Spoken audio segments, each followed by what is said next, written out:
Assalamu alaikum, hayırlı akşamlar. Saygılar telekanalının teleseyircileri bugün informasyon programmasını seyretesiniz. Studiyada sizler için men Gülsüm Halilova çalışam. Növbeteki bir saatini biz Kırım Tatar tilinde alıp baramız ve yüz bergen sonki aktual hadiselerini muzakere etmeye planlaştırdık. Savaşının 76. günü kete biz çalışmağa devam etemiz ve yakından takip etemiz yüz bergen sonki hadiselerini ve aynı zamanda onların Kırım'a tesiri ve Kırım'ın etrafında yüz bergen hadiselerini de elbette ki muzakere etmektemiz. Men canlı yayınımızga adet üzere bağlangan Rifat Ağa Çubarov'nu Milli Meclis reisimizne selamlamaktan memnunum. Rifat Ağa, selamun aleyküm. Hayırlı akşamlar. Rifat Ağa, savaşının 76. günü demek çok suları 9. Mayıs'ta Rusya'nın demek çok şiddetli saldırılar yapacağını bekleyedi. Bütün dünya 9. Mayıs etrafında laf ediyordu. Hatta Ukrayna yöneticileri Kiev sakinlerine 9. Mayıs'a kadar Kiev'ge kaytmamaları gerek olganını ve roket saldırıları şiddetleşeceğini aytaydılar ve fakat Tunyev'in Putin'in çıkışını siz de dinlediniz. Biz de gördük. Çok bir şey de olmadı. Nasıl sizge görünüyor bu günler? Gerçekten de bu 9. Mayıs günü Rusya tarafından bu cenkle bağlı bazı keskinlikler olabilir diye böyle bir rahatsızlarımız var idi. Ama Allah'a şükür bu bizim rahatsızlarımız yerine gelmedi. Ve ondan da başka bu Moskova'daki ötkürülgen askeri paradını ya da marşını böyle analiz yapsak anlaşılır ki Rusya devletinin askeri güçleri ve fırsatları pek çok zayıflandı ve böyle söylediklerini dünyayı korkutmak için kıçırdıklarını şimdi yerine getirmeye becermeyecek bir devlet gibi görünüyor. Ama biz şimdi demeyiz ki Rusya o kadar zayıflandı da ve etrafta da böyle beklenilmeyen zararlar getirmeye olmaz. Yok. Rusya'nın gücü de var ama yeniden böyle bir başka ülkelere hücum yapması ya da Ukrayna'ya gerçekten de böyle cenk ilan edilmesine işte o kadarlık yeterli değil güçleri. Yani Tunyev'inki çıkışını biz dinleyecek olsak demek Putin bu paratta demek yader silahını kullanabilecek uçakını takdim etmeye planlaştıra edilir. Ama bu uçakını takdim etmediler. Aynı zamanda Gerasimov da görünmedi bu paratta. Bana sizin fikrinizce bu gibi detaylarını göz önüne alacak olsak Putin'in ve içeride Kremlin'in vaziyeti daha da ağırlaşkanın neticesine gelmeye mümkün müdür ya da yok? Onlar çok saklaylar aralarındaki olan her bir şeylerini. Ama ne kadar saklasalar da işte her bir böyle korumlu ya da güçlü ülkelerin böyle araştırmacıları ya da razvedkaları çalışa ve o malumatlara göre şimdi bu Putin ve askerlerin büyüklerinin arasında böyle bir türlü soğukluk var. İşte bir taraftan Şoygu, Müdafaa Bakanı, Minister Obrony, siz söylediğiniz Gerasimov, Начальник Генерального штаба, bunlar şimdi Putin'e öyle görünüyor ki işte söz verdiklerini evvelden yerine getirmeye olmadılar. Çünkü kendiniz dediniz bugün 70 kaçıncı dediniz? 76. 76. Cenk'in günü ve 4-5 günde Kiev'i zapt edecek askerler 2,5 ay devamında planlaştırılanlarını yerine getirmeye hiç olmadılar. Ve şimdi işte Putin'in şahsi böyle durumu yaxşı değil. Çünkü bir taraftan toplumun içinde çeşitli türlü meseleler zorlaşa, ekonomika meseleleri birinciden, dünyanın her bir etrafından şimdi yaptırımlar, sanksiyalar ve yakınlarda daha çok bu yaptırımlar keskinleşecek. İşte bu sebeplerden Tunev'in Putin'in böyle çurayına baktığımız vakitte yüzüne bilmeyim ketkenine böyle baktığımız vakit korune ki her bir şey korune. İşte becermediği korune bu planlarını yerine getirme olmadı. Böyle içinde büyük korkular olganını saklay ama közlerinde betine böyle açıklana. Putin'in şimdi sonu bilgili ve oradaki ona yakın olan kişiler de bunu çok yaxşı anlayırlar. Putin şimdi ya kendi yaşayıştaki ya kendisi ölecek ya da öldürecekler ya da mahkemeye düşecek. Putin'i endi başka 3. 4. böyle yaşayacağı yok çünkü bütün sınırları geçti ve başka endi artka kaytmağa istese de kendisi olarak şimdi ona birisi bu fırsatını vermeyecek ama çıkışının orta bütün ya merkez orta fikri ya da genel fikri işte anlatmaya tırıştı. Kabayat bizde de gir. Biz bu cenkni istemedik. Ama NATO'ya bilmeyim diğer bu Batı ülkeleri Amerika bilmeyim bizi basıp alacak ediler.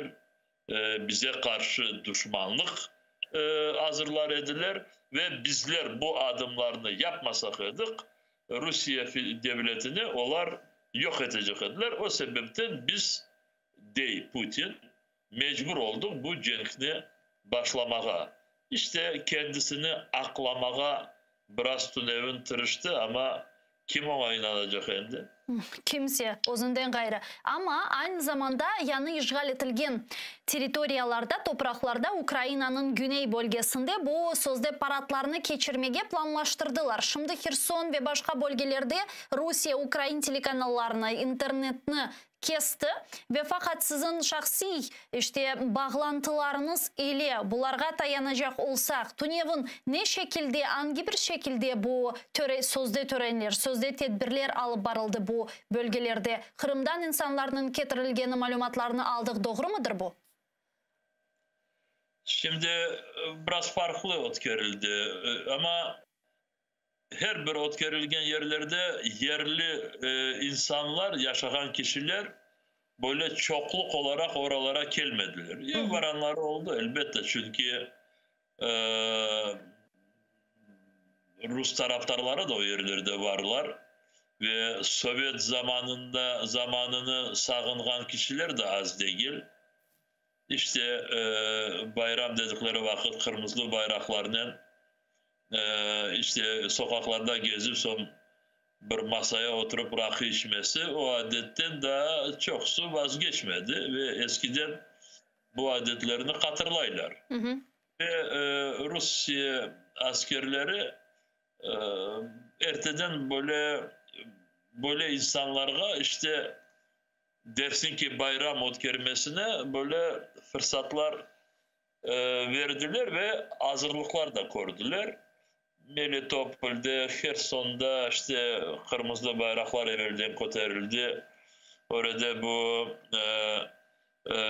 İkinci Dünya Savaşı'ndaki ölgen askerlerin şanına işte bu ateş yerleri hazırlandı, belirlendi. Mariupol'de olar büyük bir parad ötkerecekler. Orada hiç becermediler. Donetsk taraftan alıp getirilgen kişilerinden ötkerdiler işte sokaklarda. Çünkü aslında Mariupol'de şimdi parad ötkermesi bu o kadar böyle bir namussuzluk ki, çünkü on binlerle insanlar orada öldürüldü. Daha çok insanları orada tapmadılar bu yıkılgan evlerin taşların dibinde. Daha gömmediler ama ne olsa da bu merkez sokakta öyle bir yürüyüş yaptılar bayram şeklinde. Pushilin, diğerleri Donetsk'ten gelip orada onu ötkerdiler. Geniş tarafta insanları toplamaya tırıştılar ve orada bir iki kişiler geldiler. Ama yine de söylemeyi isteyeyim, böyle bayram kokusu ya da insanlar toplanıp da Rus askerlerine böyle selamlaşmak ya da teşekkürler bildirmek, Ruslar beklediği bu idi. Böyle tedbirler hiç olmadı.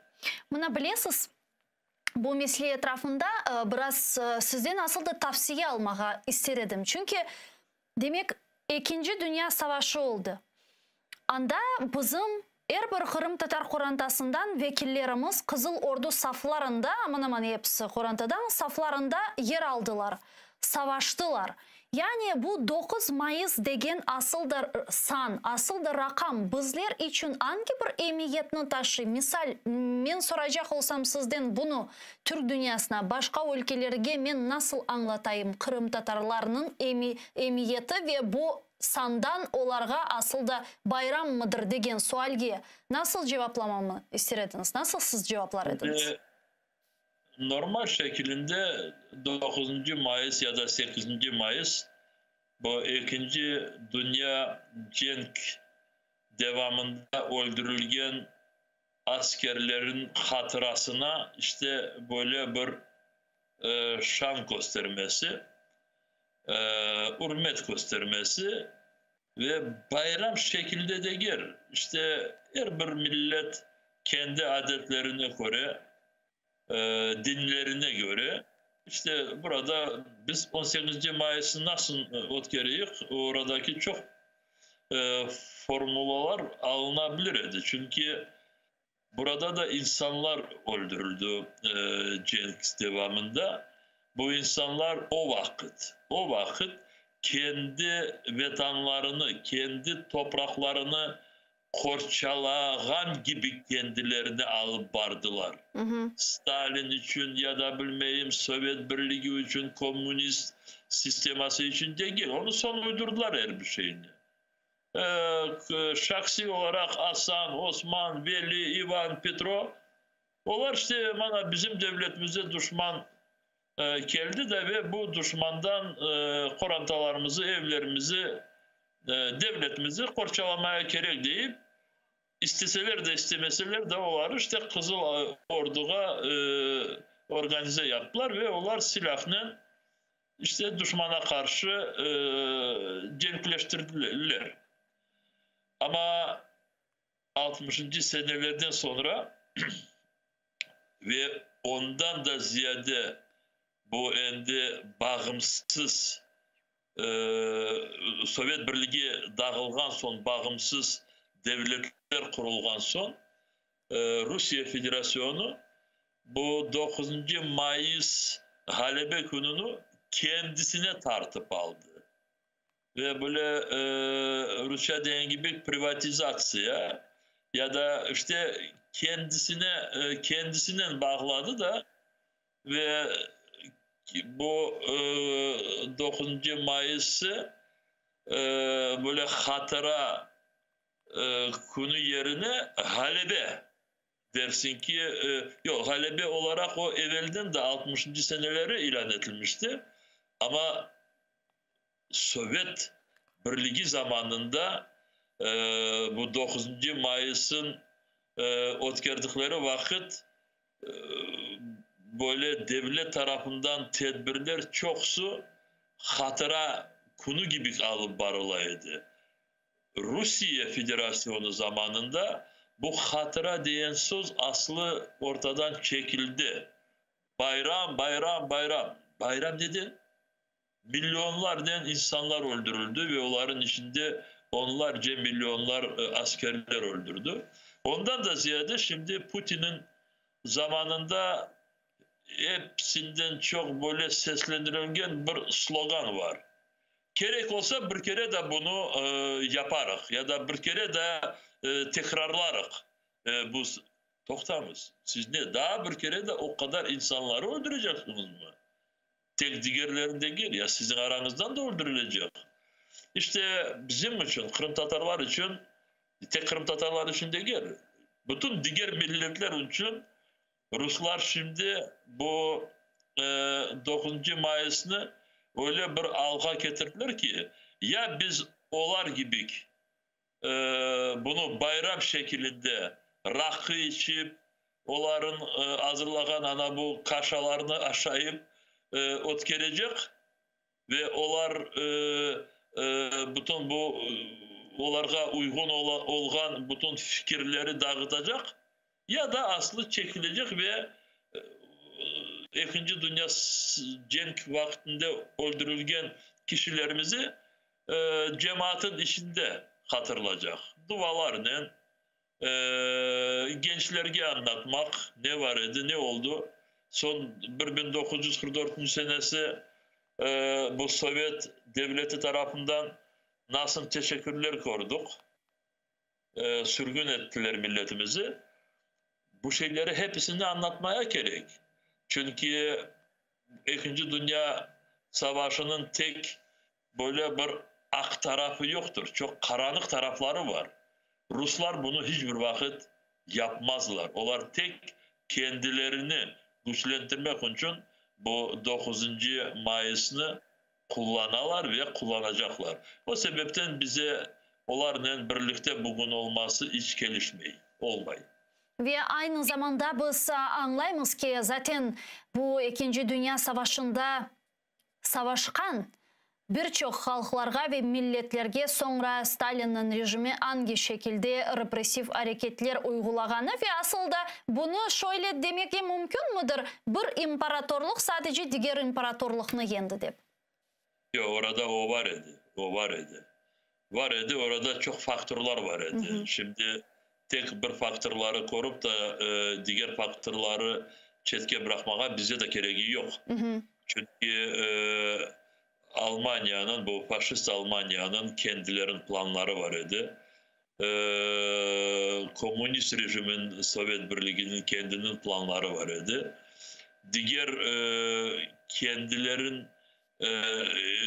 isteği olmayıp ama 2. Dünya Savaşı'na mecburi girgen halkların kendilerin düşünceleri var idi. O sebepten orada pek çok büyük karışık var idi. Biz şimdi bu cenkten son ne olganını çok konuşuyoruz da ve işte bu cenkin etrafındaki her bir şeyini doğrusunu anlatmamak, bildirmemek için Sovyet Birliği'nde bütün bu 2. Dünya cenkine bağlı bütün bu olayları çok büyük böyle temizlediler. Ve Sovyet Birliği'ne gelişmeyenlerini hepsini çetki atıp bıraktılar. Misal için ben hatırlatayım şimdi sizin teleseyircilerinize. Bizi sürgün etken son onlar bütün bu Kırım'daki köylerimizin, kasabalarımızın adlarını değiştirdiler ve o kadar mezarlıkları yok ettiler. Kırım Tatarların aslı adını, sesini, duygusunu, kokusunu kaldırmamak için. O sebep ondan sonra misal için 60. seneler geldi. Kırım'daki her bir köyde 2. Dünya cenkle bağlı abideler koymaya başladılar. Ana bu bütün Bahçesaray'da, Akmeçit'te ve her bir köyde böyle bir Sovyet devletinin kararı var idi. Misal için 30 koyu. 30 koyunda onda sürgünecek tek Kırım Tatarlar yaşar ediler ve başka milletlerden yaşasalar belki de bir 4-5 koranta var idi. Anlaşıldı ki 30 köyünde kurulgan bu abidege orada onun üstüne cenkte iştirak etken kişilerin adlarını, familyalarını yazmaya gerek. Eğer gerçeğini yazacak olsam orada hepsi Kırım Tatarlar. Onlar nasıl Kırım Tatarları yazsınlar? Ya Tünev'in bütün bu köylerimizin adlarını değiştirdiler, mezarlıklarımızı yok ettiler, milleti sürgün ettiler ve Kırım'da Kırım Tatar sözünü asıl kullanmaya yasak ettiler. Burada her bir köyde abidelerin üstünde şimdi gerçeğini yazsan, orada Kırım Tatarlar, burada Kırım Tatarlar, her bir köyü alsan, Kırım Tatarlar yaşayan köylerde. O sebepten onlar nasıl yaptılar? Kırım Tatarlarının birisini yazmadılar. Ama bu köyge bizden son, cenkten son getirip yerleştirgen kişilerden kim cenkte iştirak etti, onların familyalarını yazıp çıktılar. İşte bir Ivanov ya da Petrov, Ryazan ya da Tver ya da Tula şehrinde doğuldu. Oradan Cenk'e gitti. Cenk'ten son sağ kaldı, işte ne olsa da onu bizim evlerimize yetiştirdiler, yerleştirdiler. Ve bizim köyümüzdeki Kurgan abidege bu Petrov Ivanov'un adlarını yazdılar. Ya Aslanov, İbrahimov, Emir Aliyev, diğerleri nerede? Yok. Ve tek 90. seneleri bizler kayıtkan sonra cemaat çok yerlerde işte bu 2. Dünya Cenk'te iştirak etken kişilerinin bu koydeşlerinin adlarını bu abidelerge yazıp işte bu adaletini tıklayıp deyip işte davrandılar. Ve bazı köylerde hatırlarsınız bunu onlar kotermediler. Ya nasıl oldu? Bir kere de bu abidede 25, 35, 40 Kırım Tatar familyaları peyda oldu. Ve hatırlarsınız bazı abidelerimizi onlar yıktırmış ediler. Daha bu 4-5 sene evvelsi olan şeyler. Hı hı. İşte böyle bu Cenk'le bağlı 2. Dünya Cenk'le bağlı çok meseleleri hem Sovyet Birliği ondan sonra Rusya Federasyonu daha çok ziyade açıklamaylar, saklamaylar. Tek kendi milletine kullanmak için tırışalar. Başka burada bu Cenk'le alakaları yok onların. Şimdi ben bugün mutlak Kırım'daki Tünev'in olgan bu paradları baktım. İyi. Şaşılacak şey. Şaşılacak. Ama ben anlayayım oradaki bazı insanlarımız buna hiçbir şeyler karşı yapmaya olmadılar. Misal için Sak şehri. Orada Avdiyenka diyen Sak başlığı var. Ben onu hatırlayayım bu Ukrayna zamanlarından. Hı hı. Dersin ki burada sağlam bir kişiydi. Düşüncelerinden her bir tarafından. Şimdi öyle bir militarist oldu da Sak mektebin balları, böyle küçüğüne oğlancıklar, formalarla, pilotkalarla, kollarında böyle ağaçtan yapılmış silahlar, kızları bu askeri urbaya gidilip, şimdi ya bu mekteplerde yaparlar ve mektepler de bunu mecbur yapmaya, ya bu mekteplerde bizim balalarımız, kızcıklarımız, torunlarımız okuyor.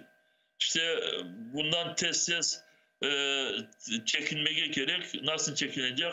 İşte Rus işgalcilerini oradan çıkargan sonra elbette bu böyle aptallıkları, böyle delilikleri hiçbir vakit Kırım toprağında başka kayıtmaz deyip ona umut ediyoruz. Amin. Ve aynı zamanda şimdi böyle yakın tarihte 18 Mayıs yakınlaşa her sene Kırım işgal etilmezden evvel daha kutlevi tedbirler alıp baraydık elbette ki Kırım'da. Ve fakat sonki 8 sene herhalde elimizden gelgence çeşitli tedbirler alıp barılgan edi. Şimdi şartlar tamamıyla denişti. Bu şartlar çerçevesinde ne yapılması planlaştırıla sizin bir planlarınız bu mesele etrafında meclisimizin var mı? Şimdi bugünleri arkadaşlarımızdan biz müzakere etmekteyiz ve inşallah 12. 13. böyle bir hafta kaldığı vakit bu bizim tekliflerimizi ya da yapacaklarımızı biz basınlarda çıkarırız ve sizler de inşallah ATR televizyonu vasıtasından biraz bildiririz insanlarımıza. Elbette hepsinden çok zor işgal edilen Kırım'da.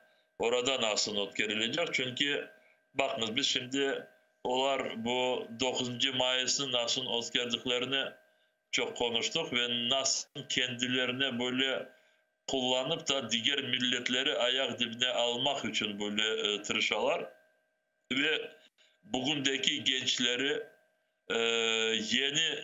yeni gençlerge hazırlamak için bu hatıralarını ya da keçken gençliğini kullanmaya çalışalar.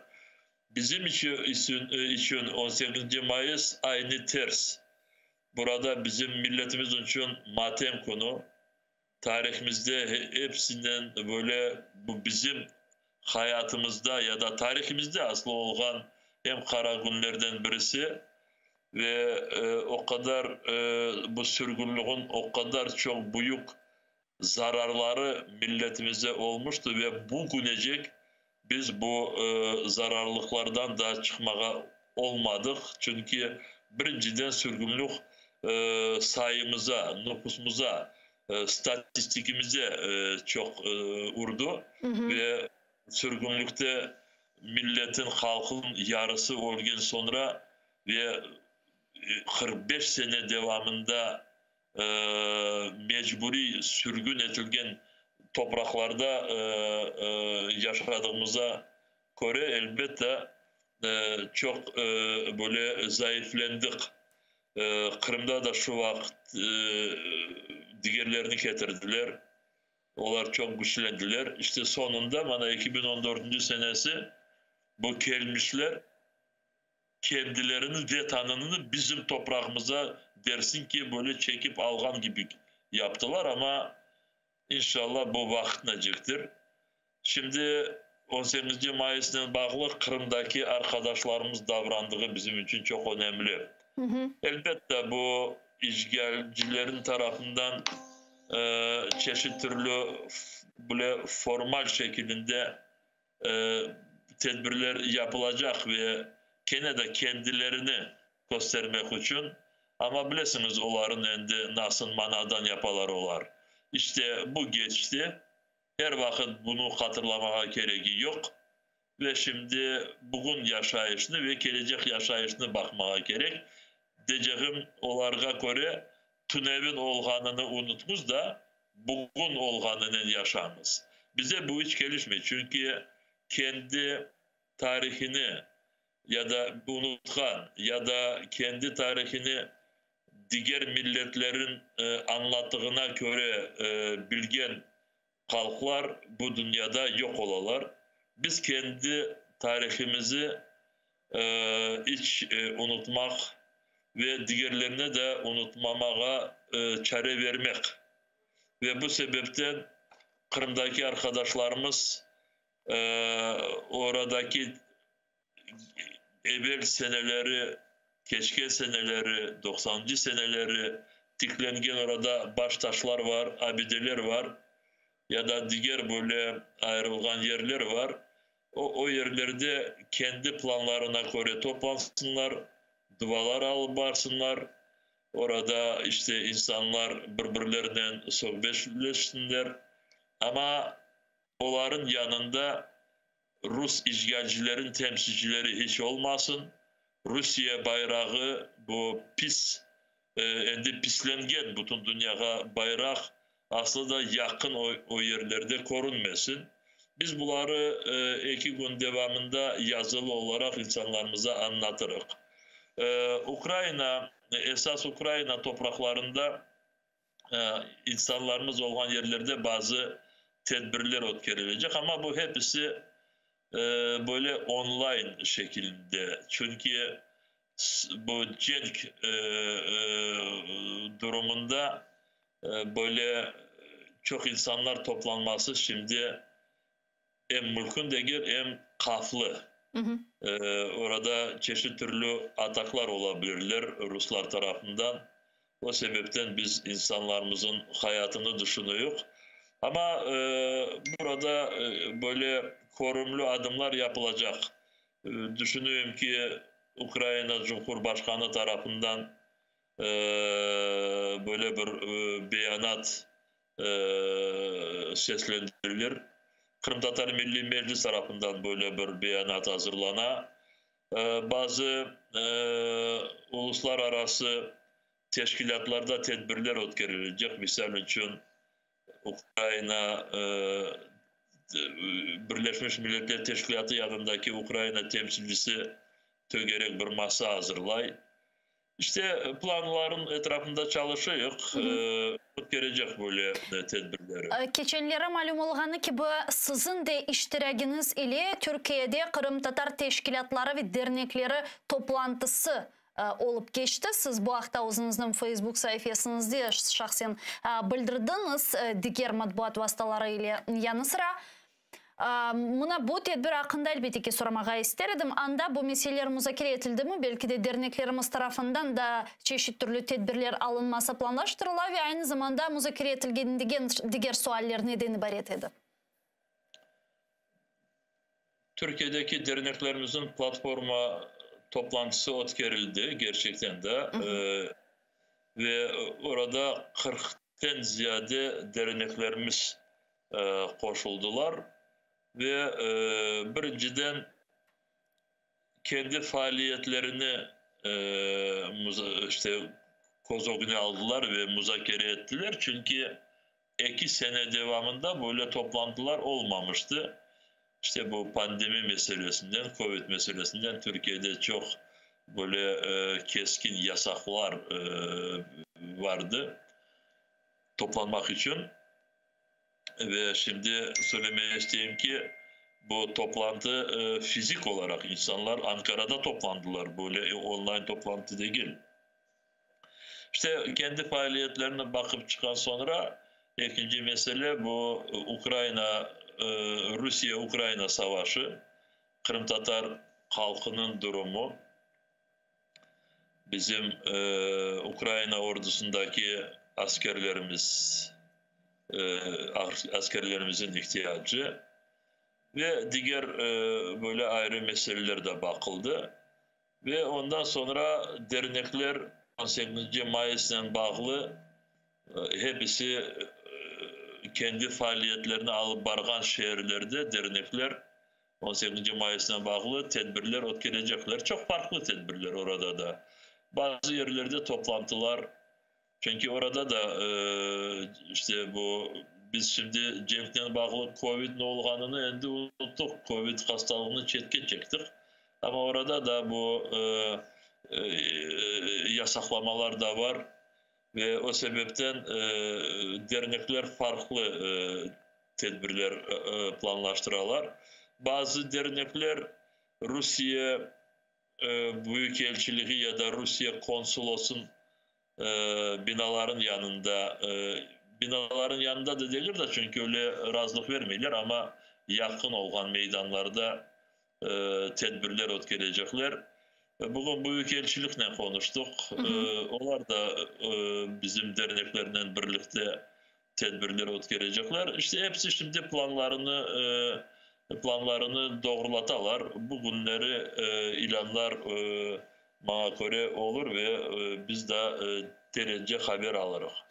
Yakın vakitte da sonuçta 10. Mayıs'da bir hafta aman aman var da çok planlar olacağı beklenili da laf etermiz elbette ki bu meselelerge kayıtmağa planlaştıramız. Demek Rifat ağa, sonki böyle haberler sırasında Amerika Birleşken Devletleri'nin güvenlik servisi yani istihbarat teşkilatı bergen malumatlarına göre Vladimir Putin yakın vakitte военное положение yani askeri vaziyet ilan etmege planlaştıra ve aynı zamanda Pridnestrovye bölgesinde savaş başlatmaga istey eken dep aytalar Amerika Birleşmiş Devletleri'nin istihbaratında. Şimdi bu военное положение meselesini muzakere edecek olsak, sizin fıkranızca bu savaşın seyrini, yani istikametini nasıl tarafka değiştirecek? Nege gerek bir Putin'ge bu ona ne verecek ya da ne vermeyecek?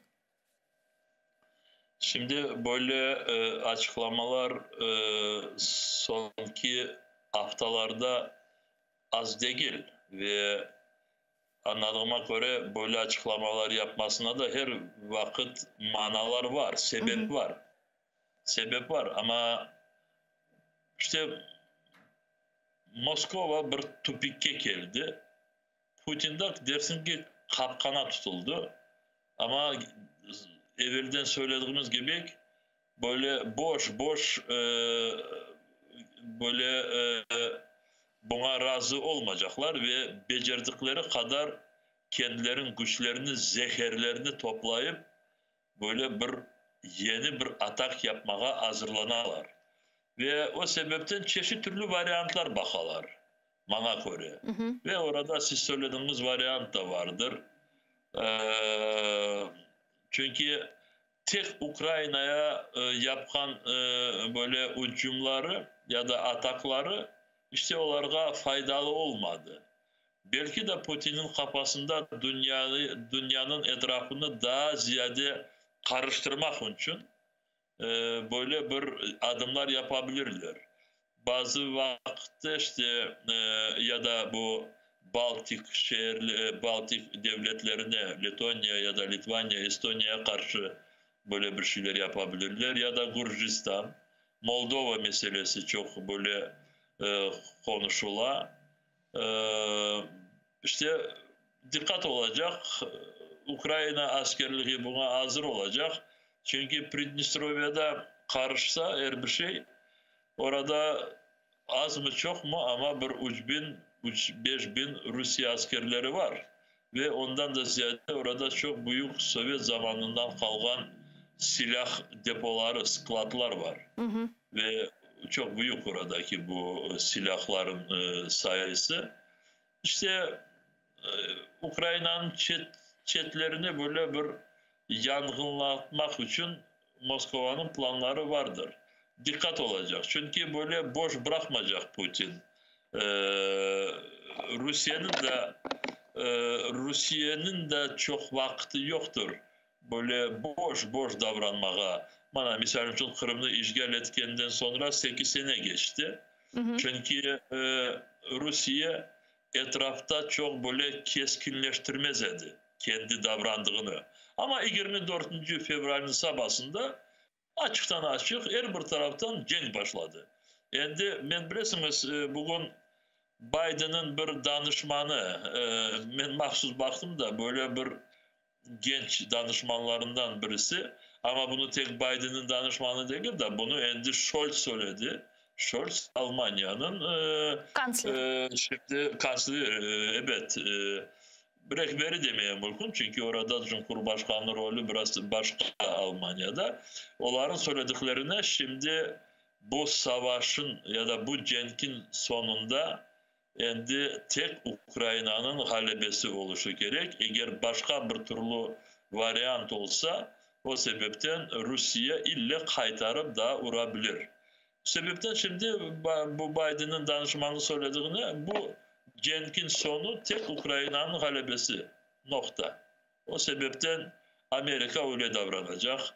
Batı ülkeler, Avrupa'daki ülkeler de öyle davranacaklar. Şimdi hepsi Rusya'nın bu cenkin içinde Rusya'nı bu gerekli yerge koymaya davranacaklarını bildirdiler. İnşallah yaparlar söylediklerini. Ama şimdi bizleri, işitkenleri öyle düşünmezler mi? Bana Repat söyledi işte diyeceğim Batı ülkeler Rusya'nı yıktırmayınca toktamayacaklar. Yok öyle değil. Batı ülkeler Rusya'nı uluslararası, международное право bu sınırlara getirmeyince toktamayacaklar. Rusya 2014. senesi Kırım'ı işgal ettiği vakit bütün bu İkinci Dünya Cenginden son 10 yıllarca kurulgan bu hukuk sistemini Rusya yıktırdı, yok etti. Ve şimdi bunu kullanmaya ister. Ama Batı ülkeleri dediler yok olmayacak. Sen ayu kendi yuvana gireceksin. Ama son senden ne olacak biz bakarız. Çünkü sen tek yuvandan çıkıp böyle etrafta dolanmadın. Sen etrafta binlerden insanları öldürdün. Sen etrafta onlarca şehirleri yıktırdın. O sebepten seni yuvana gidirecek ve ondan sonra seni mahkemeye verecek. Ve belki mahkemenin kararı bu ayını öldürmeye gerek deyip böyle bir karar olabilir. Ne için olmasın? Ama diğer taraftan Putin'in joyacak nesi kaldı ki? Galiba Putin'in artık joyacak hiçbir şey yoktur. Zaten bundan evvel Sovyetlerin çiziminden daha yaxşı bilesiniz. Onlar böyle bir imaj yaratkan ediler dünyada. Sanki dersin biz bir korkunç mında ayığımız, bizim ne yapacağımız belli değil. O sebepten en yaxşısı bizden anlaşınız, masaya oturunuz ve ilahire. Ve Putin bu imajını devam ettiredi. Ve fakat şimdi bu imajını bile bozdu çünkü dünya kordu ikinci dünya ordusu diye adlandırılgan Rus ordusu Ukrayna'nın sokaklarında kırıldı. Yani bunda Putin'in artık bütün dünya katili olganını bile joyacak hiçbir şey yoktur. Ve bu sebepten sonuna kadar ketecek degen sakıntılar mevcut. Ne dersiniz? Burada ben o kadar biraz gene de dikkat olmamızını çok gerekli olganını söylerim. Çünkü bilirsiniz bu böyle çok kullanılgan böyle bir ben şimdi söyleyeceğim çok kullanırlar böyle şeyini. Misal için bana insanların ortasına bir maymun sekirdi. Maymun sekirdi ve insanlar o kadar orada çoklar ki maymun orada bir şey yapacağı gibi değil. Ama baktılar kolunda bomba var. Kolunu açtığından o bomba patlayacak ve orada binlerden insanlar olacak. Bana bu şimdi bu söylediğimiz kişinin kolunda nükleer bomba var. Ve ne kadar şimdi ona kullanması zor olsa da çünkü bile gerçekten de bile şimdi düğmeni bastığının ona karşı daha çok ziyade gelip karşılık olacak. Ama basmaya belki de o kadar o duruma gelse zarar, dünyaya çok büyük zarar gelecek. O sebepten işte bu maymunu yok etmek için dikkat olmaya gerek de kolundaki bomba patlamasın, Allah göstermesin. Yani bu yaptırımlar bunun için yeterli mi degen sual geliyor aklıma ama ondan başka ne yapmaya mümkün ki?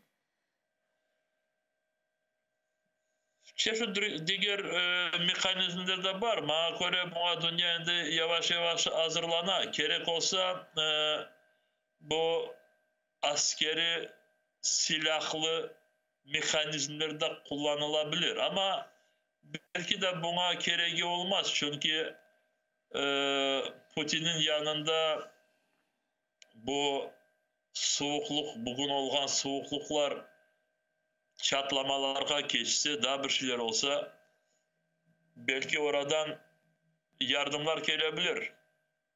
Yardımlar dediğim vakit işte onu çetke çekip kendilerinin canlarını kurtarmaya kişiler orada peyda olabilirler.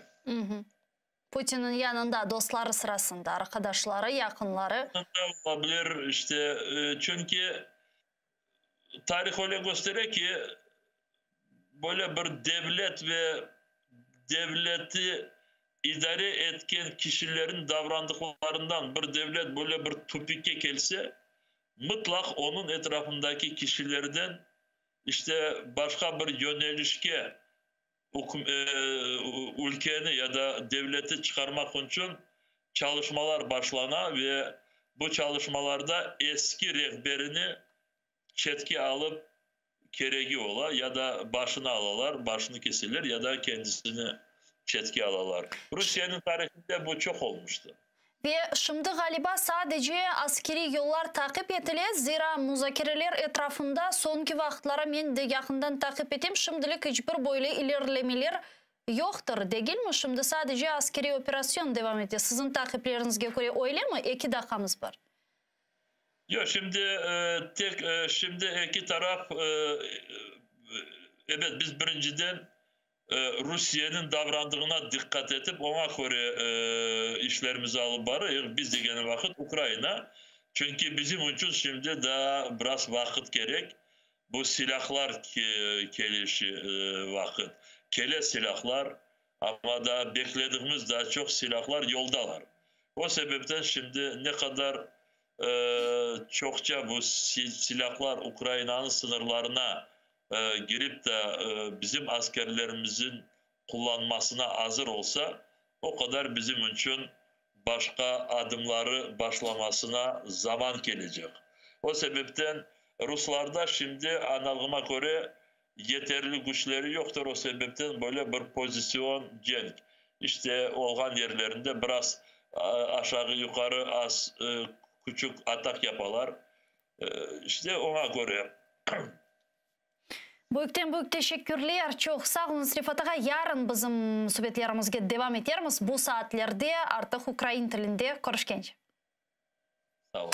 Meli Meclis Reisi Rifat Çubarov bizle canlı bağdaydı. Sevgili arkadaşlar, men sizlerinin sağlıklaşmak mecburiyetinde bugünkü yayınlarımızı yekünleyimiz ve fakat siz ATR telekanalının ekranları başından ayrılmanız. Şimdi yayınımızda Zaman informasyon programması devam etti. Sonra sizlerin meslektaşım Aydar Mujdabayev, Prime Mujdabayev programmasında selamlayacaktır. İyiliklerde görüşkence.